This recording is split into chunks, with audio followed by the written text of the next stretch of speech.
Welcome to the Genius Factory. Enjoy the video. You'll begin by preparing two devices, your Android TV and a phone or laptop. Install Zoom on the TV via the Play Store or sideload the APK. If sideloading, enable developer options and allow unknown sources. Once done, sign into Zoom on the secondary device and confirm both devices are on the same Wi-Fi network.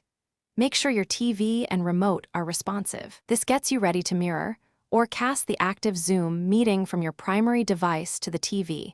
Now join the Zoom meeting on your phone or laptop and prepare to cast. On Android devices, open Quick Settings and tap Cast or use the Google Home app. On laptops, choose Present or use a Chromecast extension. Select your Android TV as the receiver and accept any permission prompts on both devices.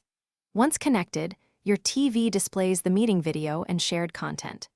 Make sure audio routing is set correctly. If audio doesn't transfer, check cast audio settings and increase TV volume as needed. Finish by optimizing audio and video. Pair a Bluetooth speaker or use the TV speakers and adjust Zoom volume on the host device.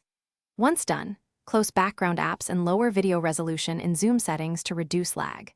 If casting fails, restart the TV and the sending device, update Zoom and Google Home apps, or switch to a wired HDMI adapter as the only way on some older TVs. If you still have audio or screen issues, recheck Wi-Fi on both devices and retry the cast after a quick reboot. Thanks for watching. If you found this helpful, don't forget to like and subscribe.